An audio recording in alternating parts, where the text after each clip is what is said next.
evening, everyone, and welcome to the Albemarle County Public Schools School Resource Officer Community Information Session focused on the division's SRO program and its proposed expansion, hosted by the Office for Community Engagement. I'm Daphne Kaiser, Assistant Superintendent for School Community Engagement, and your moderator for this event.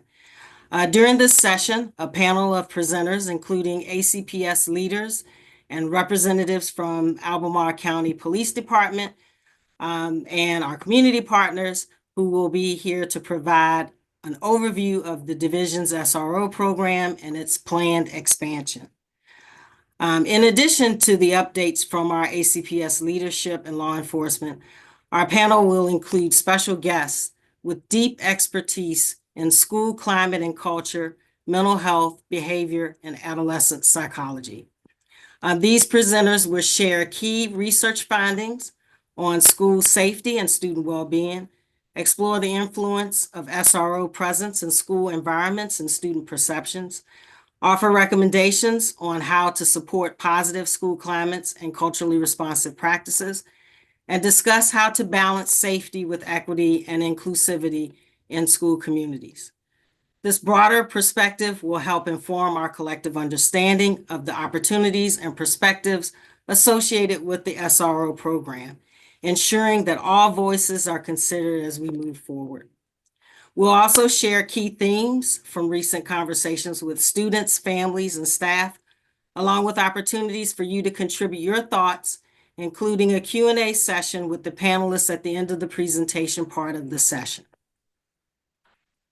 This event is part of a broader community engagement process designed to ensure that decisions about the SRO program are transparent, inclusive, and guided by the voices of those most connected to our schools.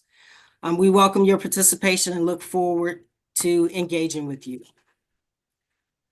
So, tonight's agenda includes a welcome and introduction from the moderator of our panelists who will be presenting, presentations from our esteemed panelists, a question and answer session, and Dr. Irizarry, Director of Equity, School, Family, and Community Relations, will close out our time together with final thoughts and next steps.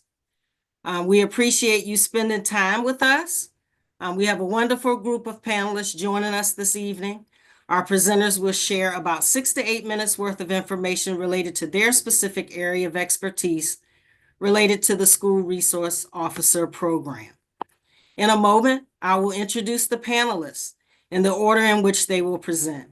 But before I do that, I did want to mention that we will be recording this session, and information will be posted on our ACPS YouTube channel. You will have access to this for as long as you need to, and we will be sending it out to the community so that everyone will have an opportunity to watch, even if they're not able to be with us this evening. Please feel free to put your questions in the Q&A function at the bottom of the Zoom. We will not answer them until after the presenters have had their 6 to 8 minutes to speak. We will take about 30 minutes at the end of the session after our panelists have presented to answer questions. At this time, I would like to introduce our panelists. We are so glad to have our ACPS leadership, law enforcement, and community partners join us for this event. We have Dr. Dewey Cornell, Virgil Ward, Professor of Education, the School of Education and Human Services, University of Virginia. We have Shabrina Herrera Thomas, Licensed Clinical Social Worker, Florida Clinical Solutions Academy. We have Captain Jason Martin, Special Operations Division, Albemarle County Police Department. We have Ralph Bradley, Director of School Safety and Security, Office of Safety and Security, Albemarle County Public Schools. And we have Dr. Beth Costa, Principal, Monticello High School, Albemarle County Public Schools. All of our work and everything we do in ACPS is centered around our strategic plan, Learning for All. Our vision: learners are engaged in authentic, challenging, and relevant learning experiences, becoming lifelong contributors and leaders in our dynamic and diverse society. Our mission, working together as a team, we will end the predictive value of race, gender, and special capacities for our children's success. Through high-quality teaching and learning for all, we seek to build relationships with families and communities to ensure that every student succeeds, and we will know every student. Our values include equity, excellence, family and community, and wellness. Our goals, thriving students, affirming and empowering communities, and equitable and transformative resources. This evening session touches on all three goals: thriving students, affirming and empowering communities, and transformative resources, with the emphasis on thriving students and affirming and empowering communities. Now I'm going to turn it over to our panelists, and we will come back in a short while to answer questions afterwards. Dr. Dewey Cornell, Virgil Ward Professor of Education, School of Education and Human Services for the University of Virginia, you are first to present. Thank you very much. It's an honor to be here. I appreciate it very much. I think my role this evening is to really talk about this problem of school safety and the role of SROs from the perspective of educational research and what research can tell us to guide our decisions and implementation. Next slide. So obviously this is a controversial topic. There has been really nationwide debate about the role of school resource officers in our schools, and such debates can become politicized. And again, my role as a researcher is to look as objectively as I can about the facts and scientific evidence for the role of school resource officers in our schools. We obviously want our schools to be safe, and safety means both physical safety and psychological safety. And this means that our students need to feel comfortable in the school environment so that they are capable of learning and reaching their full potential. Next slide. So some of the concern about SROs is actually rooted in educational research, and in particular a group of correlational studies, which found that schools that started SRO programs saw an increase in suspension and arrest, and particularly among students of color, which raised concerns about fairness and equity of the system. If you read that research carefully, however, you realize that correlational studies can be interpreted in different ways, and that there's a fair amount of uncertainty about the precise meaning of these studies. It's not surprising that these particular schools saw an increase in arrest and suspensions, because these schools were actually selected for funding by the federal government because they had problems with crime and student misbehavior. So this is a group of schools where there were serious problems sufficient to warrant a grant that brought in law enforcement and other efforts to improve student behavior. So seeing an increase in those schools doesn't tell us whether this is an impact for SROs in general, in any school, or whether it's specific to schools who have a particular need. It also doesn't tell us whether the arrests were good arrests, legitimate arrests that we would support, or arrests that might reflect some tendency to criminalize or overreact to student misbehavior. The studies don't tell us that. Certainly, if we have a school where there's drug dealing or other forms of crime going on, we would want a school resource officer to be involved and to arrest such students. On the other hand, we want to be careful not to criminalize behavior that might be handled with school disciplinary measures. Next slide. So there are other studies that have looked more broadly at the role of SROs in schools using national samples, schools of a variety of different backgrounds and makeup. And those studies actually found that the role of SROs depends upon their role. That some schools bring in an SRO and say, we want you to to be very active about enforcing school discipline. We're going to crack down on student misbehavior and react to it very strongly. These schools may use a zero tolerance approach. And in those schools, we do see more arrest and more school disciplinary problems. On the other hand, many schools increasingly see the SRO as someone who is not there just to enforce the law, but to be part of the school community, to be a role model for students, to be a source of support, and more proactive in their efforts to prevent crime rather than respond to it. Those schools don't see the same kind of reactions in terms of arrest and suspension rates. So this leads me to conclude that much depends upon how the officers are chosen, what their role is, what they're actually doing in the school. Next slide. We have done a lot of research on the perceptions of school resource officers. Years ago, we developed a school climate survey that the Department of Criminal Justice Services and the Virginia Department of Education gives to its middle schools and high schools on a biannual basis. And looking at some of the recent survey data, what we've seen consistently, first I'll talk about teacher surveys, that teachers, in fact, have a very positive view of the SROs in their schools. Most high schools in Virginia, about 2/3 or more, have school resource officers, and the teachers in those schools, as well as other staff, very highly approve of the SRO program, believe that the SRO makes a positive contribution, makes their school safer. And notice that this is consistent across racial and ethnic groups of teachers. So at least from the staff perspective, SROs are very positively viewed throughout Virginia schools. Next slide. The survey also asked students, and this particular survey of over 100,000, nearly 150,000 students in Virginia high schools, 81% of them had a positive view of the SRO in their school, felt that the SRO makes them feel safe.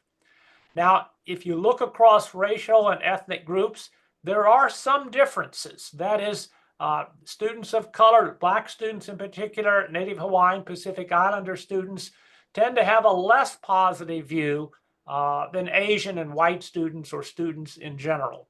But overall, the picture is very consistent that about 3/4 of students, 70 to 80% of our students, have a very positive view of the school resource officer in their school.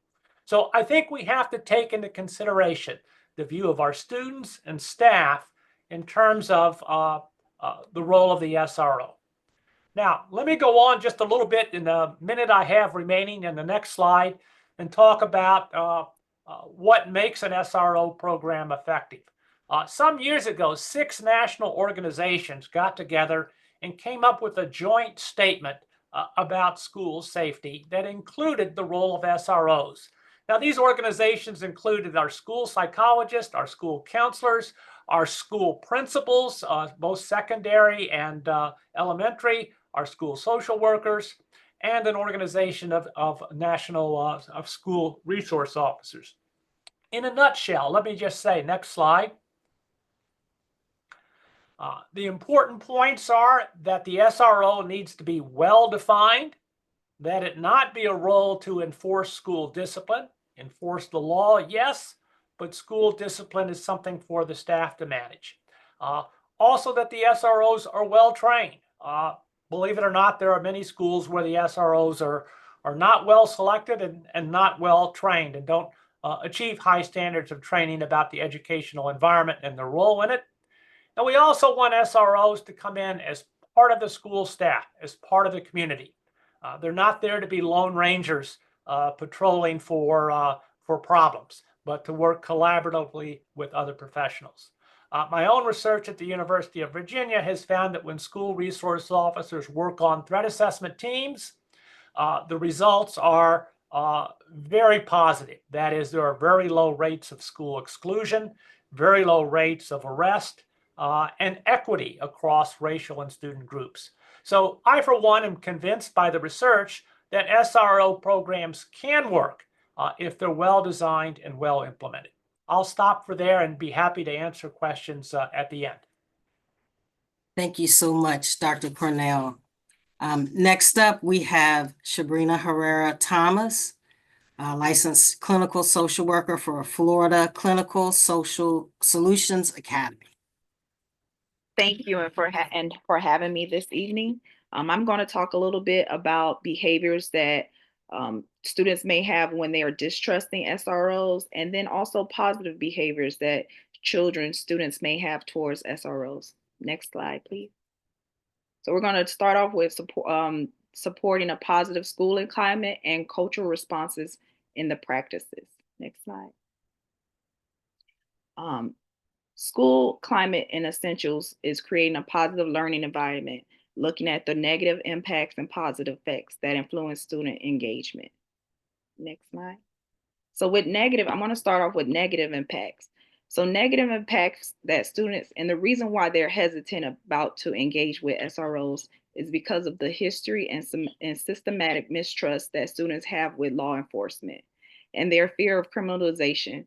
Usually they're concerned that minority students may have a minor infraction in school and it may lead to arrest or harsher discipline from the SRO. And then of course there's maybe a cultural disconnect with the SRO. They may lack cultural competency and they may interpret behavior as being assertive versus it being aggressive. And then the SRO may have a lack of representation for the student body that may be at the school. And then there's also the perception, the student may give off, are they here for safety or are they surveillance us? And so they want to see that they are being here for safety versus they're being enforced, and they don't want to be seen like they're being held like as prison in the atmosphere.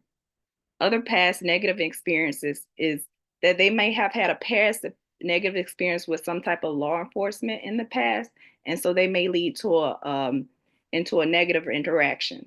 So what behaviors can you find in students that may have negative impacts? You may see them try to avoid the SROs. They may change directions while walking in a hallway. They may have minimum or no eye contact when they're engaging with the SRO. They may withhold information. They may act like they're the victim and refuse to give the information that may be helpful for the SRO to respond to a situation. They may have a tense body language. They may cross their arms, clench their fists. Their posture may be off when they're around the officer. They may feel dismissive towards the officer. They may give short response. They may provide sarcastic answers when spoken to the SRO. And then they may also show a visible sign of anxiety, very nervous, very fidgety, and they may increase stress around the officer or the presence of the officer. They may resist the authority, which means they're displaying passive and active defiance, especially when they're approached by the SRO. And they may start to spread negative perceptions towards their peers to stay away from the officer.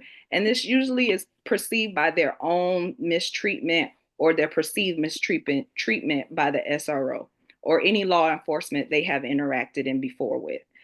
They may refuse to participate in any clubs or activities or any events that the SRO may be involved with.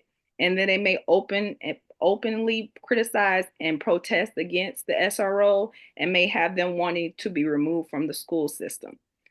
Next slide, please.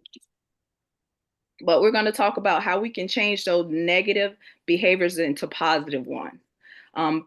SROs can actually have a positive relationship with students. First, if they are having those negative interactions, they want to start to build trust. First, the foremost thing, of course, with any teenager, you have to build trust. They automatically are not just going to be opening and understanding. So the role of the SRO has to show that they have a mutual respect for the students.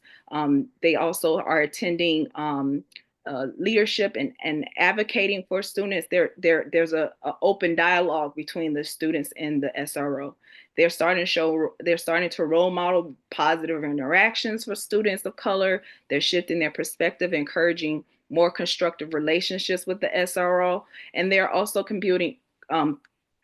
developing community collaborations with the students, collaborating on events, safety initiatives, and it's restorative practices, and then strengthen the school climate. And they're also breaking stereotypes, positive behavior challenges, biases, and helping humanize both the student and the SRO officers to one another. So that how that looks in behaviors, they're starting to be more friendly, more open greetings, saying hello, waving, may dap up the students. They're starting to open communication. They're willing to talk to the officer, ask questions, and they're also starting to seek guidance. They're starting to report concerns they may have to the SRO regarding safety, bully, or suspicious behaviors that are going around the school. They're also starting to engage in programs that the SRO may be leading or as a part of.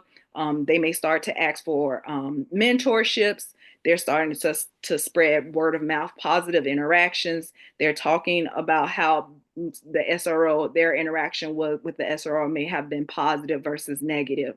And that, of course, that they're showing a more respectful interaction. There's starting to be a lot more calmer around the SRO. That's the main thing that you'll see when students are starting to show the positive behaviors, interactions with the SROs. And that's it for me. If there's any questions, I'll make sure I answer them at the end. Thank you. Thank you so much, Ms. Thomas. We are now on to Captain Jason Martin, Special Operations Division, Albemarle County Police Department. Good evening, and thank you for that introduction. I am Jason Martin. The rest of what you can see on the slide is a fancy way of just saying that I am the one that's in charge of our division here within the police department, under which our school resource officer program falls. I am very privileged to be able to be in this position, to have moved up to being able to oversee this program as it's getting back up and running, particularly because once upon a time, about 11 years ago, I was a school resource officer. I spent 2.5 years at Murray High School and in Burley Middle School, and I can honestly say after 19 years in law enforcement that was some of the best 2.5 years of my career. So I do have firsthand experience with being a partner in the safety of our schools and working with the school system and the families and the students here in the schools. Next slide, please. So real quick, there's a lot of different terms, and just like my fancy job title said on the previous slide, there's a lot of terms that did get around. So just starting from the top, what are we talking about when we're talking about school resource officers? According to the Code of Virginia, this is the full definition of it, but it is a certified law enforcement officer employed by a local law enforcement agency, that being the Albemarle County Police Department, to provide law enforcement and security services to public, elementary, or secondary schools. A required memorandum of understanding establishes the framework for this SRO program, defining the purpose, goals, responsibilities of each agency involved, and its primary aim is to clearly outline the roles of both schools and law enforcement in the use of this program. Most importantly, to the end goal of creating a mutually beneficial partnership. That's a big part of this. And it's a big part of why this relationship between the schools and the police, our own local police department, and having this MOU in place and mutually agreed upon, so that we can build that relationship. Next slide. So we do currently have MOU. It can be found at the website here on the link. And like I said previously, the state code, this MOU must be reviewed every 2 years and give the opportunity for the public input. We must provide the opportunity for the public input. So here in Albemarle County, the MOU that we have, primary goals listed within our MOU is to promote positive and supportive school climate, create and maintain safe and secure school environments, collaborate to increase law-related education, expand school safety and crime prevention efforts, and reduce conflict, and support effective interventions for the students. To reduce and deter crime, violence, victimization, and fear in and around schools, and minimize the student involvement with the juvenile and criminal justice systems, and to provide mutual understanding between school staff and the SRO about the role of the SRO. Additional sections that are highlighted within the MOU beyond the goals is getting much more in detail with the roles and responsibilities of everyone involved on this team, the training requirements for the SROs, communication and information sharing protocols, as well as operational procedures. One thing real quick before moving on from this slide that I do want to highlight and focus on is the fact that this is a joint effort.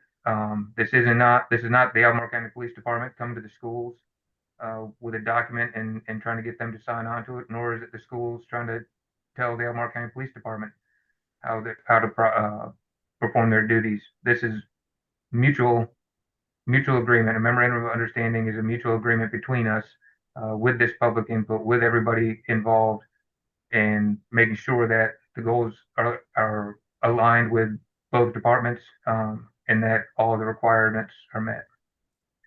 Next slide. It's come up a couple times so far with SRO training. Fortunately, that's very clearly laid out.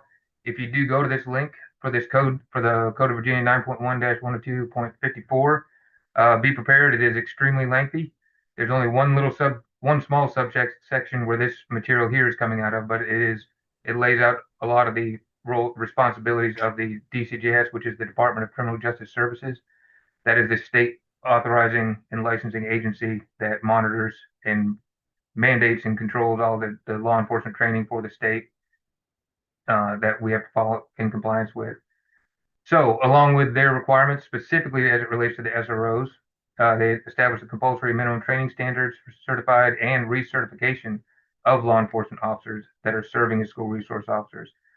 The training needs to be specific to the roles and responsibility of a law enforcement officer working with the students in the school environment and shall include relevant state and federal laws, school and personal liability issues, security awareness in the school environment, mediation and conflict resolution, which to include de-escalation techniques, disaster and emergency response, awareness of systemic and individual racism, cultural diversity, and implicit bias, working with students with disabilities, mental health needs, substance use disorders, or past traumatic experiences, student behavioral dynamics, including current child and adolescent development and brain research.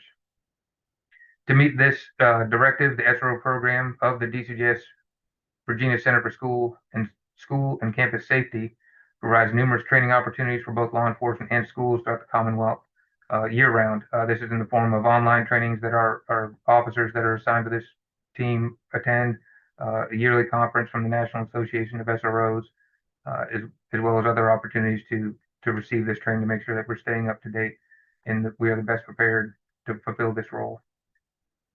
Next slide. So the two last things that I was going to cover real quick, since selection and assignment has also been discussed a little bit, but I just want for everyone's full knowledge, so everyone is in the interest of transparency, all SROs do come from sworn certified law enforcement officers of the Albemarle County Police Department.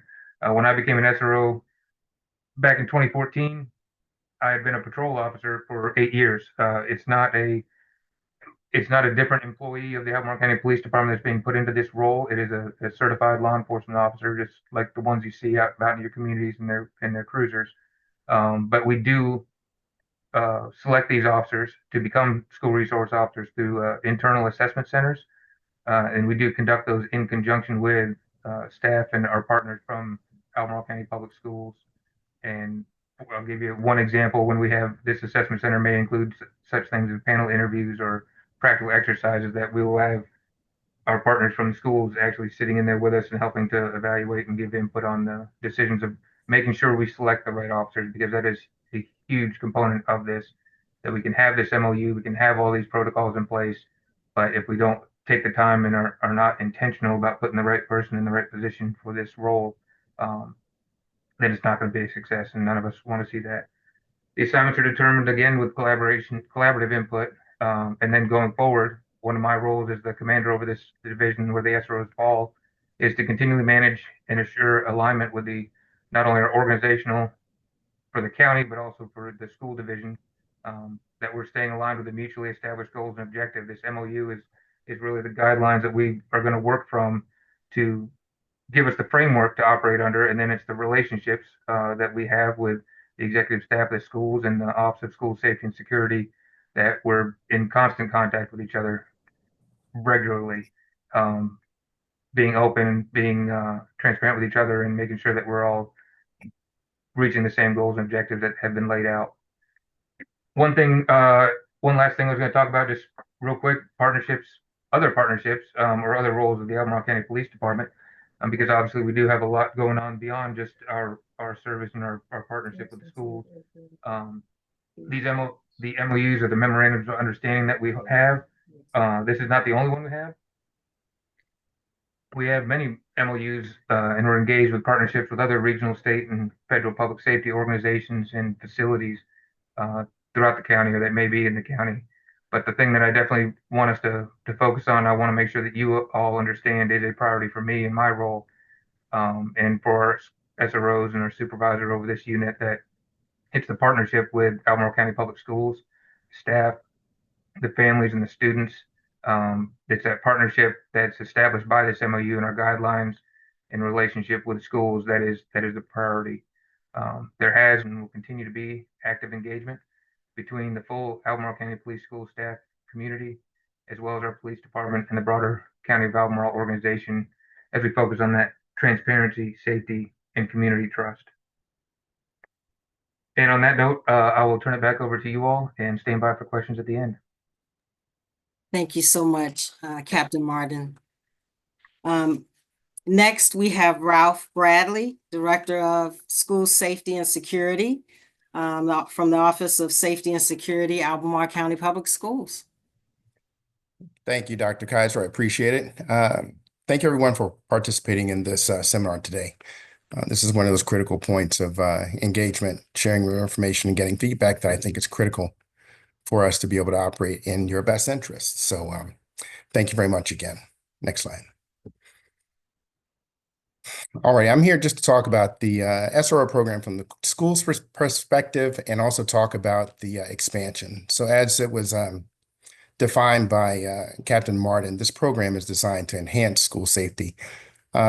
We have a few elements that are assigned within the school division that are part of our safety and security team. We have SROs, we have school security officers, and we have safety officers. And the SRO is one of those roles which has that purpose, and they're specifically in place to serve and protect students, staff, and foster that positive environment, and respond to crises and any conflicts or anything requiring a law enforcement response. So one of the team members that's part of our security team. Just as a point of information, I know we've had one SRO assigned throughout this last school year, and that's been Officer Kaczynski, assigned at Albemarle High School.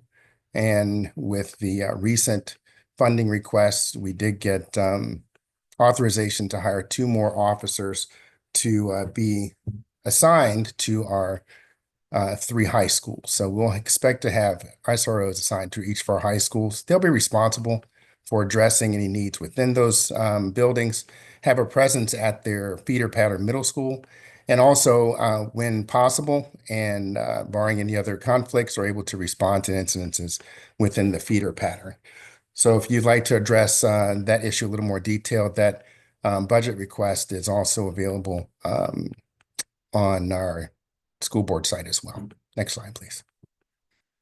So the difference between SROs and our police officers. So the police officers you see on a daily basis, they're sworn officers. They're responsible for patrolling the county, respond to incidences, effect traffic stops, enforce laws, and they do it in various settings. Our SROs are actually sworn law enforcement officers employed by the police department, but their primary responsibility is going to take place working within the school environment. And that position requires them to understand the student dynamic, as we previously stated, about building trust, overcoming those cultural barriers, and ultimately trying to create those relationships that are going to build a safer and healthier school environment. Remember, security is just that. It's establishing that climate where we're going to be able to have a positive learning environment.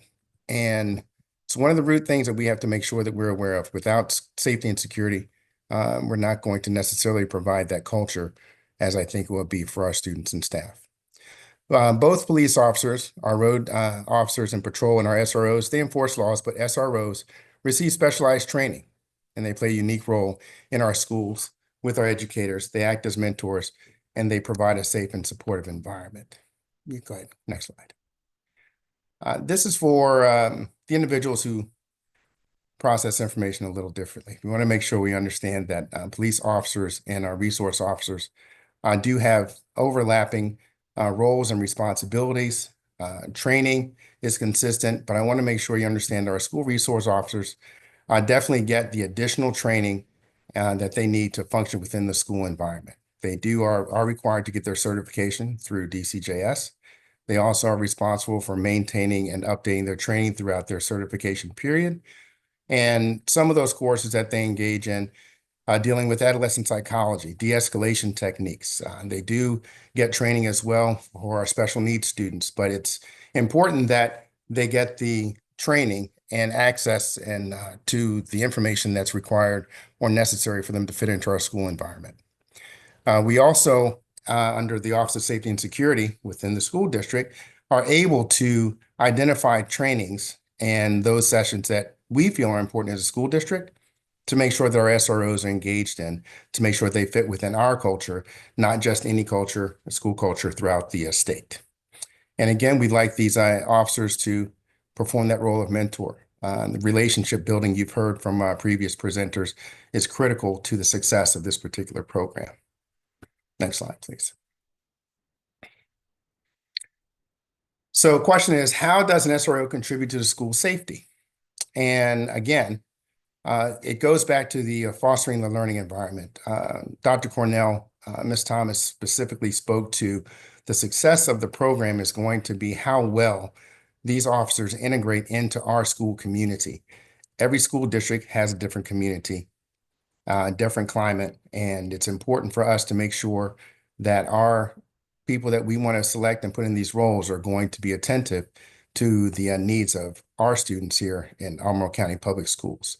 They are our response force. Everyone within our school buildings, if we are dealing with an emergency, are trained to secure themselves in a safe environment or evacuate the building when safe to do so and get themselves, students, staff, and others to a point of safety.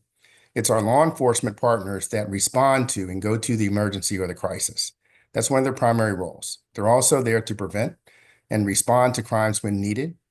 Our law enforcement partners, SROs, are not directly involved with the discipline process. So typically, if they get engaged in a school-related issue, that information is going to be coming from an administrator or the principal to engage the SRO in that incident or circumstance if they deem that their presence is warranted. Then we get back to the things that are building the community. We want them to collaborate with our school staff, build that healthy rapport, and build those relationships. And where we can throughout the year, we're going to continue to keep them trained to make sure that they're servicing our staff as best possible. Next slide.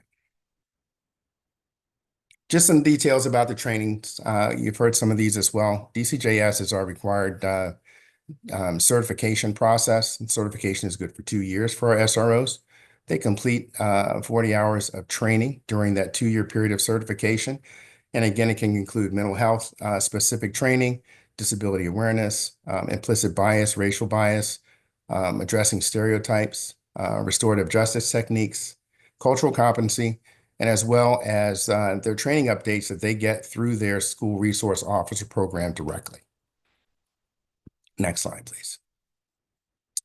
So as part of this program, we just want to make sure that you're aware that the keys to, I think, a successful SRO program is to build that culture and community. It takes time, it takes effort, and it takes the officers as well as the staff and the students to form those bridges to learn about one another and build that relationship.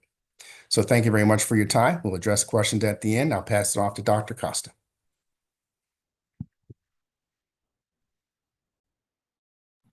Hi, good evening, everybody. My name is Beth Costa. I'm the principal of Monticello High School.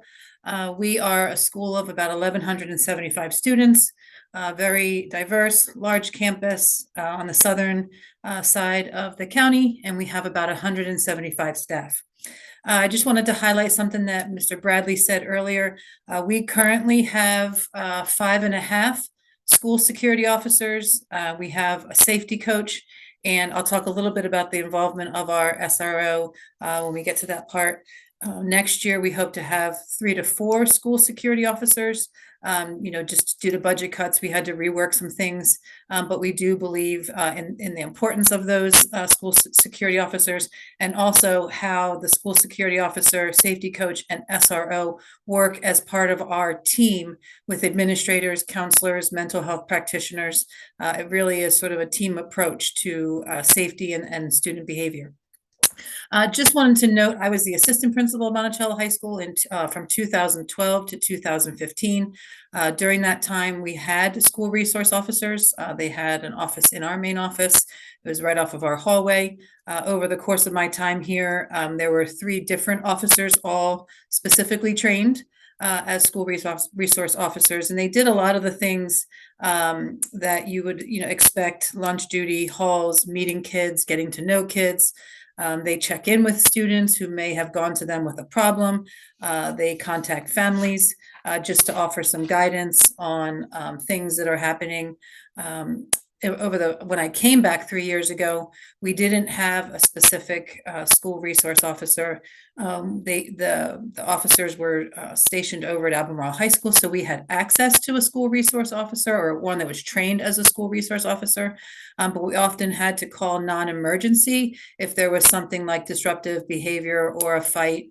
And so sometimes the non-emergency response would come on campus, but they would wait for the officers trained as school resource officers, just because they are more adept at working with our young people and our staff. So that was 3 years ago. Last year, Officer Lilly became more focused at Monticello. This year, he is primarily within 4 schools: Monticello, Walton Middle School, Henley Middle School, and Western Albemarle. Once again, he has an office in our space, so we have a lot of interactions with him. He is, again, walking the halls. He's doing lunch duty. He's advising us on illegal activity in the community to help us keep a finger on the pulse of what's going on. So that has been really, really helpful. Luckily, we haven't had many instances where we would have needed to call a non-emergency, but we're grateful just to have Officer Lilly so close with that access to him. It's really just sort of the beginning of what we hope becomes an even more productive partnership. So again, we have found that our SROs are way more aware of the developmental needs of our child. I see a lot of concern in the chat about just trauma and discipline and punitive. And I will say that Officer Lilly has a way of really recognizing the need and trying to fulfill that need. He is a part of our threat assessment team when necessary. Like I said, he does advise families when infractions occur, but he's very, very careful not to get involved in school discipline. So he has a real knack for recognizing this is, like, I'm going to stay in my lane here. I'm going to support the admin team, but I'm going to do so from behind the scenes. This is not something that I would get involved in. This is a school administration or other members of those team that I discussed earlier. It's more appropriate for them to be involved. And I think Dr. Dewey made that point really nicely in the very beginning, just about the importance of that training and being able to recognize the role of the school resource officer in the building. He does not jump to school discipline. And then another point that just Dr. Dewey made in the chat was, fighting drugs and disorderly behavior are far more common threats to schools than shootings. And you may may remember, and then it was in the news back in October, that Monticello had a couple of back-to-back instances where students would purchase THC devices, not necessarily even know what was in them, pass them around, and we had some students who had to be taken to the hospital. It was a really it was a very scary time for our school community. And Officer Lilly connected us to Albemarle County Police Department so that we could give them information as it became available to us about where kids were purchasing them. And it really we tried to sort of triage that situation. Officer Lilly also helped us to design and plan the community presentation for preventing drug use in our schools and school community. So I think that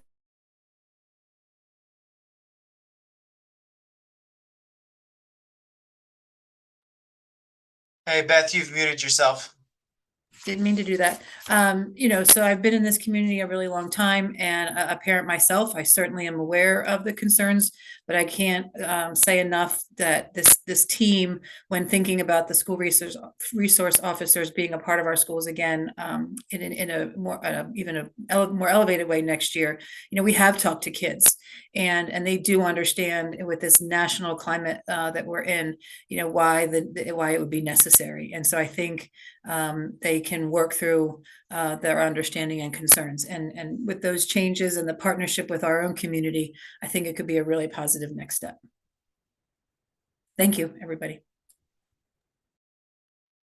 Thank you so much, Dr. Cornell, Ms. Thomas, Captain Martin, Mr. Bradley, and Dr. Costa for your presentation this evening. You've been informative and provided the community with valuable information. Now we're going to take about 30 minutes to answer questions.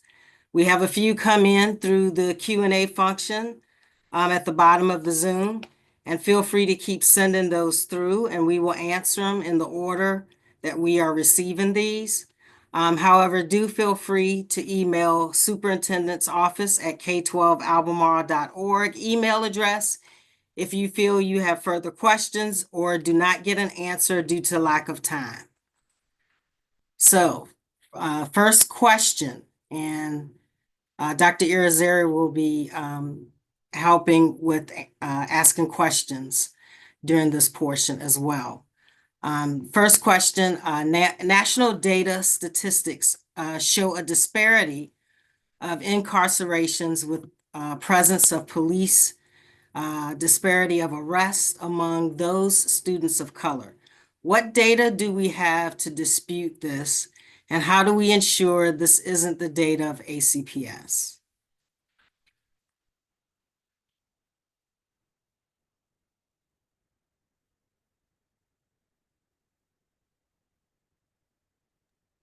Sorry about that. I was muted.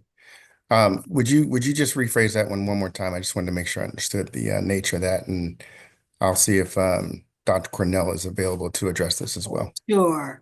The question states that the national data statistics show a disparity of incarcerations with the presence of police disparity of arrests among those students of color. What data do we have to dispute this, and how do we ensure this isn't the data of ACPS? That's a great question. We could spend the next 30 minutes dealing with this. It is indisputable that there are racial disparities, particularly disproportionate arrest and incarceration of African Americans in this country. And much of that disparity can be attributed to racial bias, but we have to also recognize that some disparities can be created by the background of the individuals. When you have a large population of people who have experienced poverty, unfair treatment, trauma, other crimes of difficulty, there may be an increase in arrestable offenses in that group. Doesn't have anything to do with their race, has everything to do with their background. So we have a complicated situation when we see racial disparities, and we have to address the problem of bias that often drives it directly or indirectly.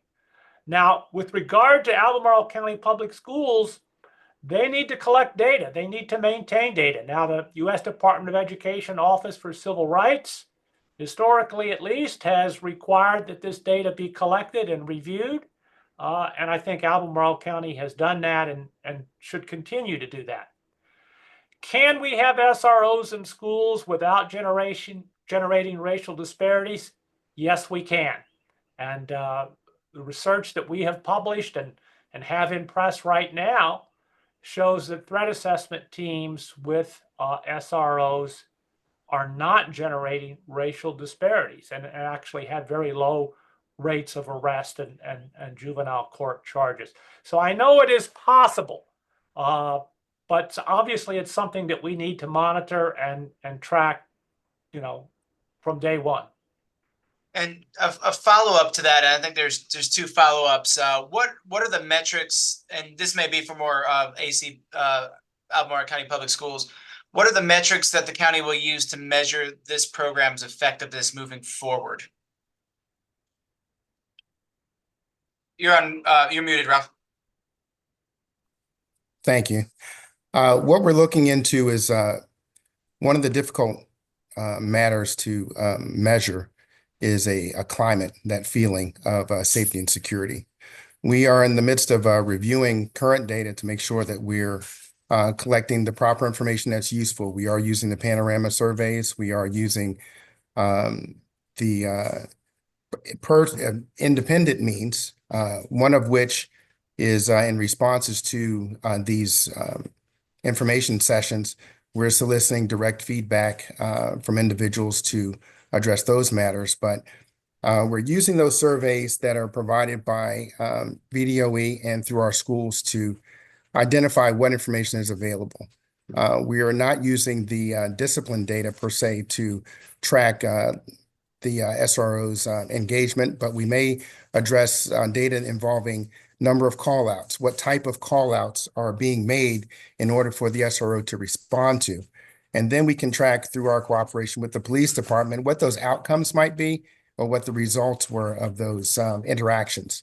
One of the things we also want to capture is those things that we rarely hear about. And those are those activities and events that our SROs are participating in that involve our positive encounters, lunch with the kids at schools. Our elementary students have a great relationship with the officers that come to the schools. We also want to track the accountability of how visible are they? How well do you know your SRO? Get those climate surveys about how well do you interact and have you had positive interactions? So at the moment, we have our current surveys that are in place, but we're going to continue to develop and identify those data points that are going to be relevant.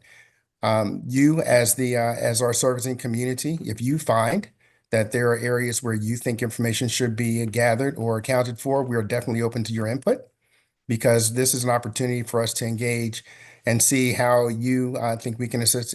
You can assist to make this a program a better one. Great, and Dr. Cornell, you touched a little bit on this, and this may be a good question for you and for Ms. Thomas as well. Sometimes our students do come from trauma related to policing. So what do you say about the students who have PTSD around policing that come to school every day and could possibly be re-traumatized by seeing police officers in the building? And what can we do as Albemarle County Public Schools to work with those students? Well, that's where we need our student mental health staff who have education in trauma-informed care. And of course, one of the primary ways to treat trauma is with gradual exposure and positive experiences. So I think if a student could, with guidance and slowly and with parental approval, spend some time with a school resource officer, that might help lessen the trauma that they experience. Now, obviously, in any individual case, you're going to want to do an individual assessment. But I think it's important that our young people have positive experiences with law enforcement rather than exclusively negative ones or avoidant experiences. I agree with Dr. Dewey. We want the best way to address children that have PTSD is their unique experiences. So it definitely exposing them to the SRO. And maybe that they may have a teacher that they can facilitate the engagement versus automatically pushing them in the process of an SRO. And then if it is a severe case of PTSD, maybe we might have accommodations where the student may walk a different way to avoid the SRO officer versus having to directly interact with them. So there are a lot of accommodations that could be put in place, but it's a need based off the child's individual needs.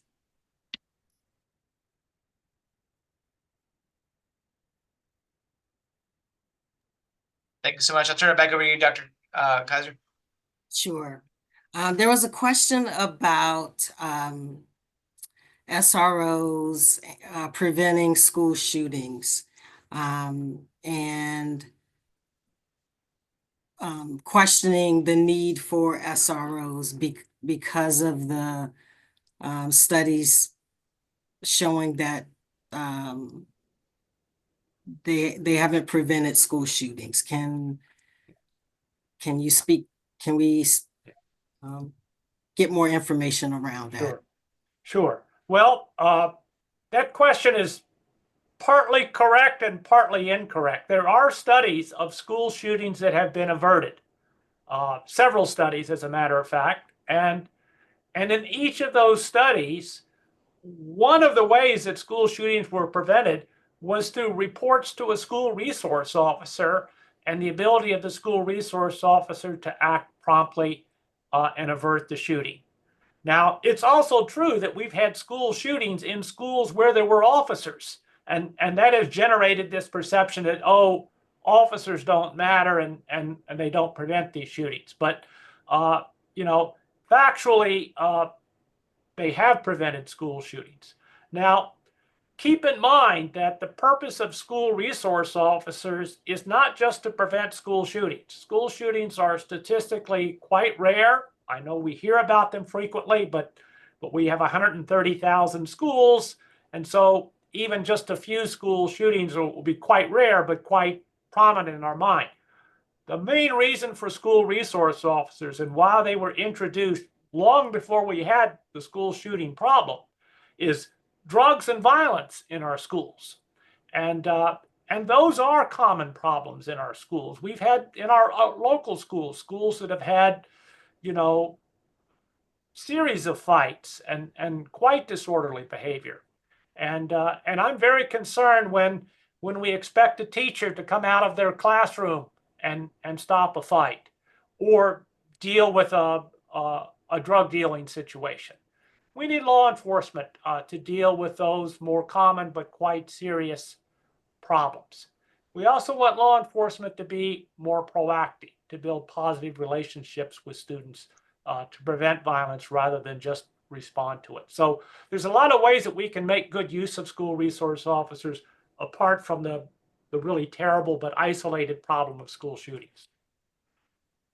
Maybe we can talk a little bit more about the relationship piece, because that is really important. And talk a little bit more about other responsibilities, other tasks of the SROs during the school day.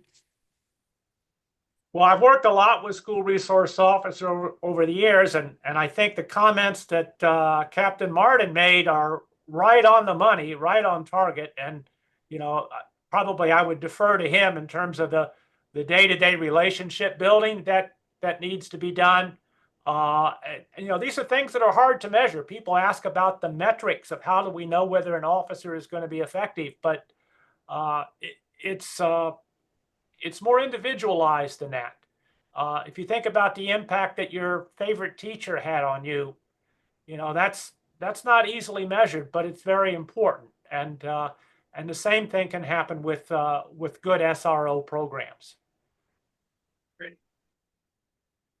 We've got a question about the MOU. The current MOU doesn't require ACPS SROs to participate in threat assessments, which Dr. Cornell has stated is an essential element to success. This is also included in the state model MOU on SROs. Will the new MOU be revised to address this and other key definitions for the role locally? And before you answer that, Ralph, can you go back to the relationship piece? Yep. And you and Captain Martin Sure. weigh in on that part? Sure. Captain Martin, you want to start on that one? Yeah, I'll take you. I'll start with Dr. Cornell left off with the question of what other duties and what other functions is this school resource officer, this police officer that's in the schools, what are they doing? And I can tell you back from my time doing it, from the start of the day out there at the bus loop, just holding the door, greeting students coming in, being out there to assist with, I was fortunate at being in Murray. There wasn't a lot of traffic down there on Forest, but was still able to be there, be present, and everything from working with principal and staff to make sure the traffic pattern was safe and effective and working the best way it could, greeting the students into the buildings, taking part in emergency drills, being there to be an extra voice in planning those drills and executing them, whether it was a fire drill or a lockdown drill, and being part of that team that got to help make sure that the practice and procedures as they were established were working the best we could. Dealing with issues in the immediate area around the school, identifying blind spots in security, or being able to be another set of ears on the outskirts of the school property itself. Working with the fire marshal's office on being kind of a point of contact when the fire marshal comes in once a year to give a big list of things that need to be addressed, and working with the principal and staff to work through those and help maintain that relationship and making sure that the compliance was there on that part. So a lot throughout the course of the day, being just present in the hallways, being a resource to kids that did get to the point where there were times where kids were coming to me with issues that weren't even happening at the school. But they knew that there was somebody there. I think my situations like that would come up throughout the course of the average day. And back to the relationship, I can't stress enough as based on my experiences and how I see this situation, a healthy, transparent, active school resource officer program in conjunction with the staff of the Albemarle County Public Schools and in relationship with the kids and the families that are coming to these schools, that's where the success is going to be. That's what's going to prevent the bad headlines and all those situations and examples of where things go wrong. Mr. Bradley and I'm not even joking when I can't tell you how many times a week we're talking, and knowing who's coming there, the staff and the teachers and the students knowing what officer is getting ready to come down to the office to meet with them about something is huge and very beneficial. We hold all of our officers at the Albemarle County Police Department to a high standard of performance and expectations, but there's a lot on their plates, and having this core group that has the extra time to be involved in this community of yours pays off in the long run greatly.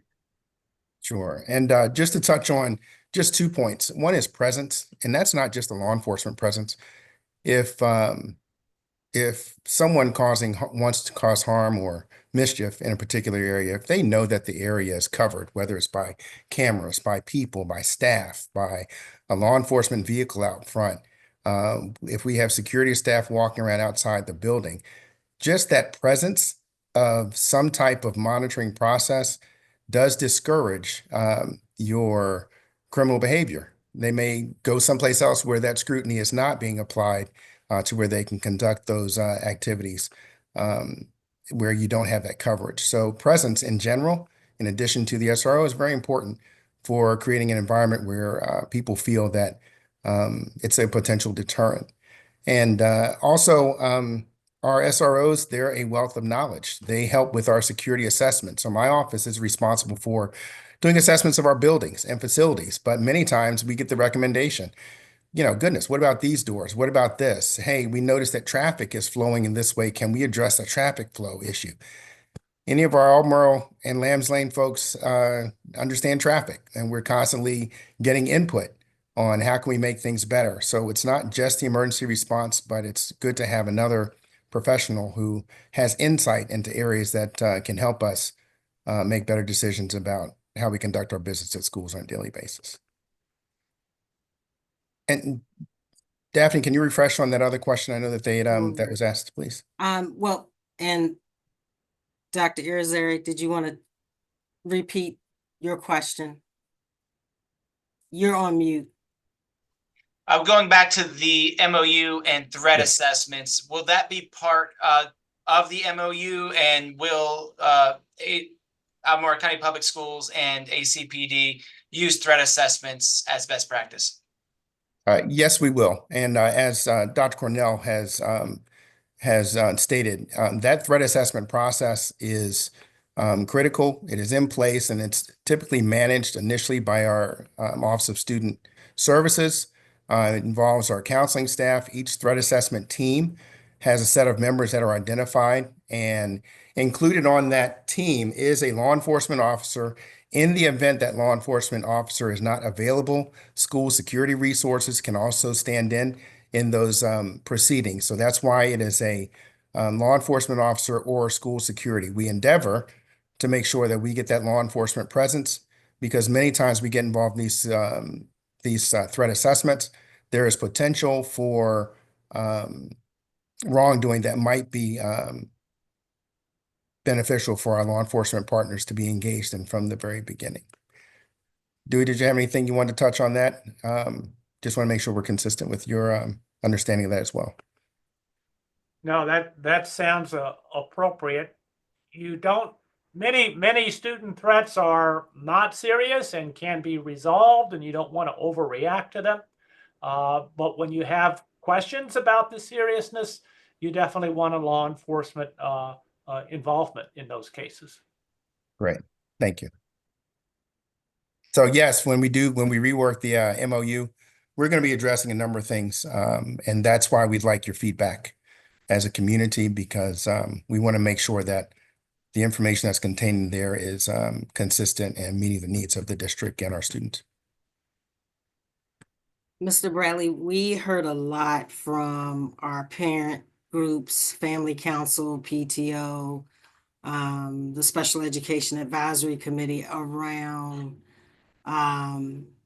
training. Yes. And understand there are components of the training, but there's a question about how much input does ACPS have to add training, to specify specific training. Can you talk a little bit more about sort of what you've heard about training and how the community can give input around that? Sure. And that training component is very important. When the officers go through their SRO program, they receive a set of training through that part as part of their certification. We have spoken with, our district has spoken with DCJS, and we've come to an understanding that if there are courses that we feel are critical, important to address, we can bring those to DCJS, let them know what it is we're considering, and they can make a determination if it counts towards their recertification standards. And those, of course, we would love to include, and we're working towards identifying what courses would be beneficial. In addition to that, we had a great conversation with SEAC, the Special Education Advisory Council, and that was a learning environment, I think, for both me as well as the committee, understanding the role of the SRO. And what we identified, just to see how just to give you an example how your feedback can help us understand how to address these from a policy or procedure standpoint, is that there are so many considerations for our kids who fall under special needs. And they're not all encompassed at one particular school. So one of the feedback that we received from our CEC committee was address what special needs are at Albemarle, and then train that SRO on those special needs to make sure that they understand what's going on with the student population in that school. But someone over at Western may have a different set of special needs students that have different circumstances that we need to craft training around that particular SRO to address those students. That allows us to see and engage and address our student population that's very specific and not just a general special education course. So that was feedback we got directly from that committee, and it's important for us to hear that. So please continue to provide your feedback through the means we have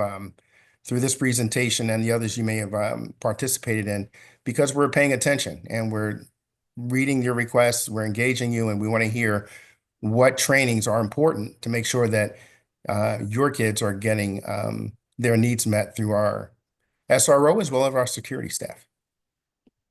And Dr. Cornell and Ms. Thomas, do you have specific suggestions of training that we should be aware to include, make sure to include for the SROs? I would suggest maybe some trauma-informed care, at least a general idea of what that looks like and what triggers a student that may have PTSD may respond with. That's about my suggestion, because of most trauma-informed care is mental health. And maybe having conversations with the school counselor and therapists that are at the schools about what behaviors the kids are exhibiting, maybe dealing with some anxiety, what it looks like, if there's some depression, if there is some PTSD that is going on with students, what does it look like? And not singling out the students unless they are under accommodation, so they can have a general idea of what they are seeing, what behaviors they're showing, and how to address them without automatically assuming that they are aggressive or violent. Yeah, I certainly agree. I think trauma-informed practices are important. I might add to that mental health first aid or an overview of students with disabilities. I know some of that's already in the curriculum. We've had a number of incidents outside of Albemarle County generally with students who are on the autism spectrum. Some of these kids have behaviors that are difficult to understand or interpret, and they can become physically active out of anxiety or in response to overstimulation. So often that's not something that the average person is familiar with, and so sometimes training in that is very helpful. All right, thank you. We have a question in the Q&A regarding the difference between discipline and a crime. And I guess it goes back to that, you know, the SRO is dealing with, not dealing with discipline. And maybe we need better explanation around that, around the differences. Sure, I'll jump in. And I think we also had Dr. Costa on, who would be suitable to address that as well. But I know she had a student issue arise that she has to keep an eye on as well. So when it comes to the discipline versus the criminal activity, discipline is a behavior issue. It's it could range from argumentative behavior. It could result in a fight or an altercation between two students. It might be identifying a student who was vaping in the bathroom. There's a large number of instances that arise under our behavior of students that will lead towards potential discipline, leading towards in-school suspension. It could be out-of-school suspension. It could be other related consequences. But where it gets into the criminal side of the house is if you're dealing with a incident where a search is conducted on a child, and then we identify that that child has drugs in their backpack. So at that moment, there's a requirement for the administrator to communicate and contact law enforcement because there is a potential crime that's taking place. So that's when you would engage the SRO to respond and engage and participate in the process. Depending on the type of drug, the quantity, how it's packaged, there's all kinds of considerations that could lead law enforcement to understand whether they're dealing with something more simple or something more problematic, I'll say. So that's where the discussion comes in with the SRO and the administrators to get an understanding of how they'll deal with that. So that typically is going to come from our administrators when they get towards a part in their investigation about the student behavior. They'll contact the SRO if they feel it needs to be a law enforcement notification. If there's any other input on that, just to cover, of course, we'll leave it if anyone else wants to speak on that as well. Yeah, if you don't mind, I'll just add, Yes. 'cause I think when the question as I was scrolling through might have had included the request for possibly a list. The only thing I would add is to differentiate the two is we're talking about discipline, we're talking about violation of school rules Policy. and ACPS policy. Yep. That is not the role of an SRO. We're there to be a good partner, but we're not there to enforce the rules and policies of that the school division has put in place for the students and the staff in the building. When we're talking about crimes, we're talking about violations of state law, and that it does go along that spectrum of severity versus severity. I guess I'll just leave it at that. But that's where that relationship and that open communication comes into play. Is very important. I know there are plenty of times when I was an SRO where sometimes there would be a conversation offline real quick. Principal reach out or one of the teachers reach out, and we would have that conversation ahead of time, and I'd be able to, in some situations, say, nope, that is a school policy, and that is I'm here for safety and security, and if I'm needed to make sure that the area and the situation is safe, I will be, but will not interject myself into the scenario where the school is trying to deal with school policy and student behavior. Or in some situations, it would rise to a level where there was still a discipline aspect to it, but there was also where there was a violation of law, and I'd have to interject and handle that portion of it. And trying to keep those two separate is a constant balancing act, but the good relationship of the dedicated SRO that where everybody knows each other is, I'm going to bring that up every time you guys give me the mic tonight, probably because that's where I've seen it be very successful. And times where it's not successful is in those situations where a 911 call or a non-emergency phone call does have to be made to the police, and somebody comes in with a less of an understanding or less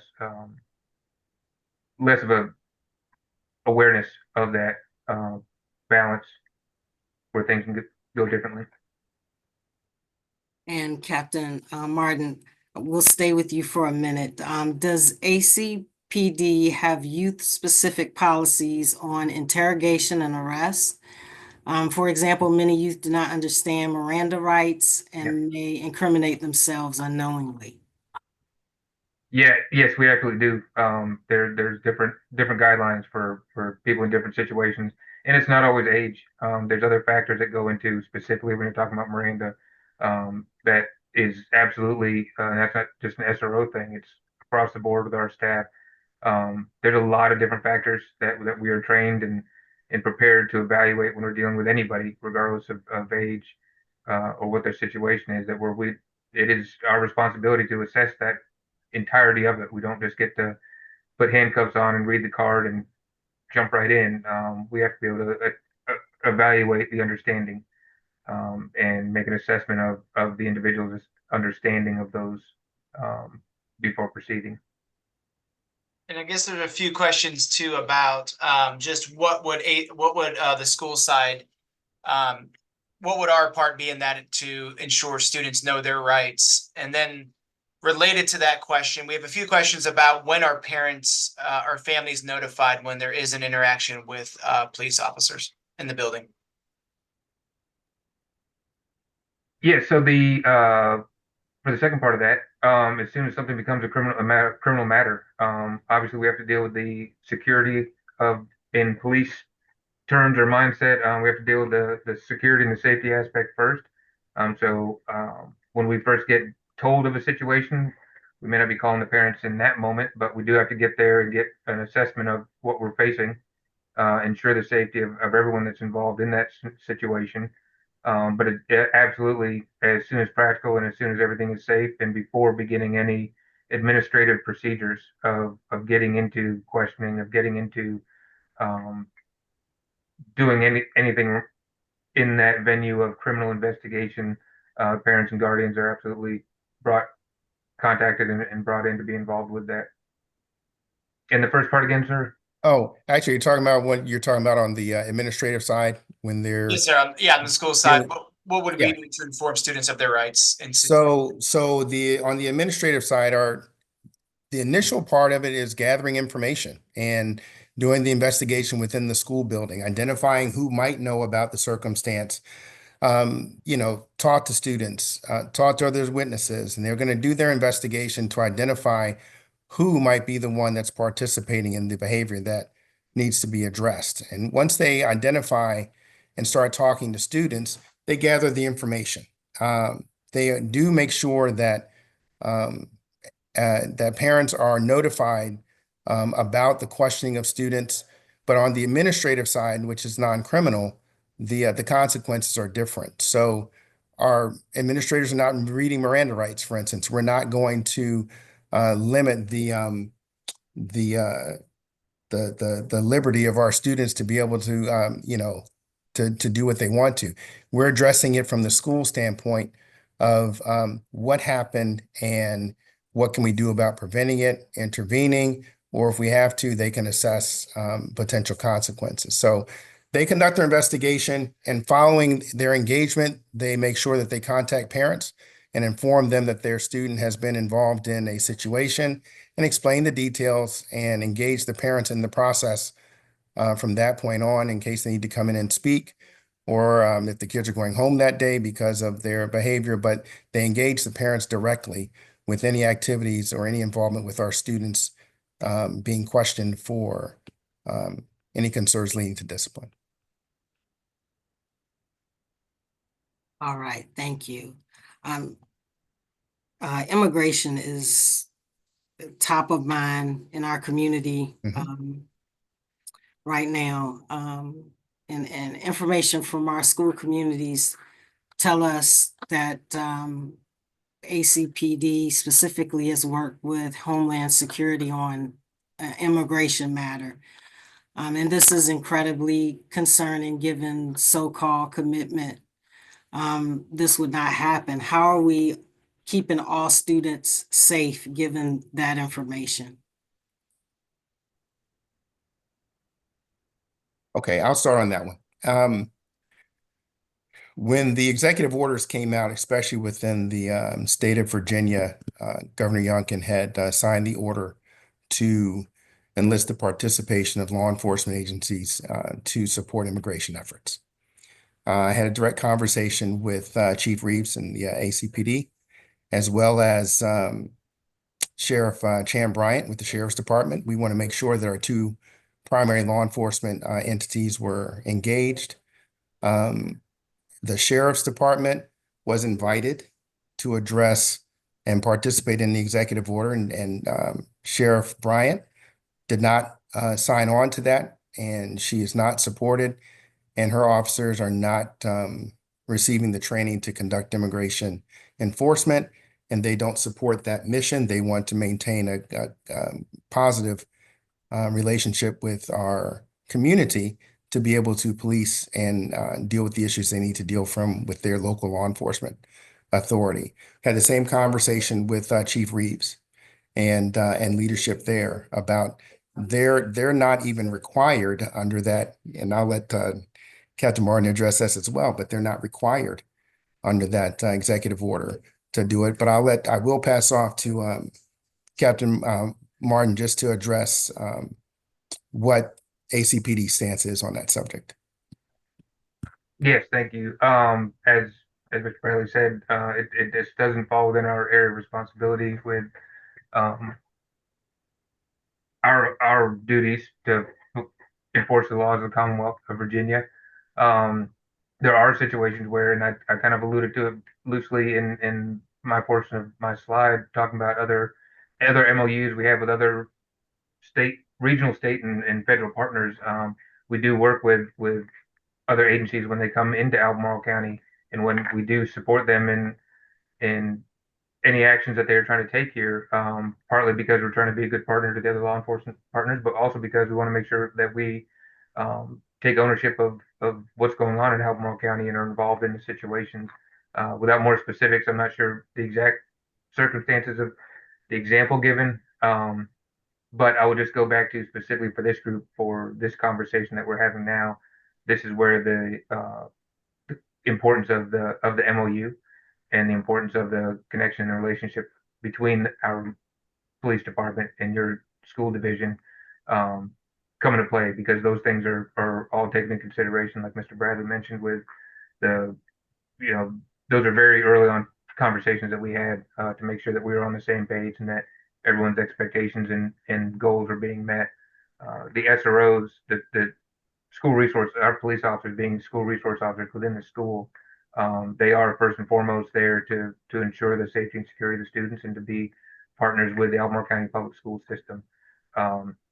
And there's an aspect of it, not just in this regard, but in a lot of regards, we're guests in the building. We try to be mindful of that and understand that the rules are understood, and we are there to act in conjunction with the school system, and any issues relating to immigration or other agencies coming into, other law enforcement agencies coming into our area and requesting anything of the school, that is first and foremost deferred back to school staff. It'll be an immediate phone call to Mr. Bradley and school administration and legal counsel to make sure that we're all on the same page and we're all working on this together. Thank you, Captain Martin. We have time for one more question. Dr. Irizarry, you want to ask the last question? Yes, I can. Let me get to, sorry, I was typing a question.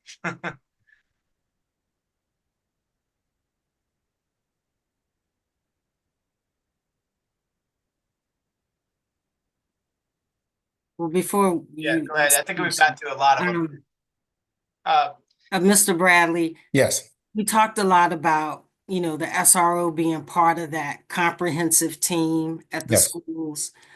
And so there was a question in the Q&A about if we had a student with a serious mental health challenge issue, how would that student, Be treated. get to the services that they need for, to be addressed? To address their needs. Oh, understandable. And so we have a couple different ways to address that. One, our student services staff, our mental health, social emotional learning coaches, our mental health staff have a certain specialty to address students with that special need. Our SPED staff within the buildings address that as well, more specifically.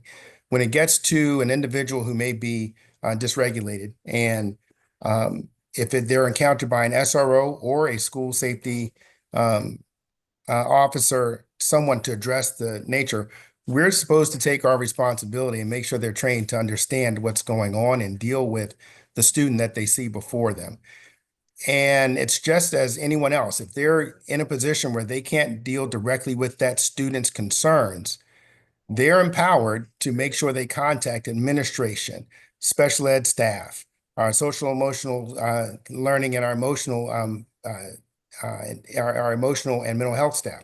Call somebody who can address them more directly with a skill set that is beyond maybe their ability to to address it. So we have resources that are in the building. One resource that I think has been amazing, and we've used it a number of times within the county, is that in conjunction with the police department, they have heart teams. And heart teams, it's got the thumbs up. Heart teams is, if you're not aware, the heart team is a team of professionals that involve a law enforcement investigator, a mental health specialist, and it involves a fire emergency staff member. And they're put together so that if we're dealing with someone who's dysregulated and they need external support, I contact the police department when 911 calls are being placed, and I say, hey, this state of if this situation may require that.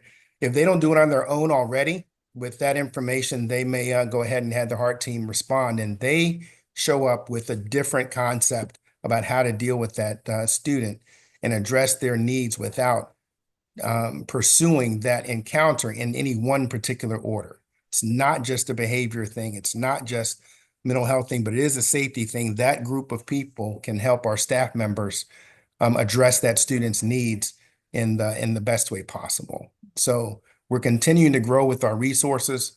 The more we communicate, the more we learn, the more we can train, the more we can find resources that are going to help us address our students and staff in the best manner. All right. Now, Dr. Irizarry, you have the last question. I don't. I thought that was the last question. So I guess I guess for Mr. Bradley, just moving forward, I know we're in the process of revising the MOU and still getting community input. What are our next steps here as a school division? Well, next steps, I want to encourage any of our community members continue to respond to those requests, the questions we put out, because we've got some responses from our many encounters with our organizations. We could definitely get more information so that we're able to get a bigger, broader picture of what's important to you as a community.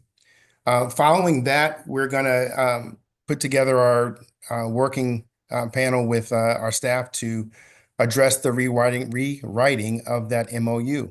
And we're going to use the input from our community responses. We'll engage through who is going to be staffed on our panel. And then we're going to address the MOU. The MOU itself is a strong document in its own right, but what's important is how do we administer the program? We're going to engage the police department on the identification of what applicants we may have coming down the road.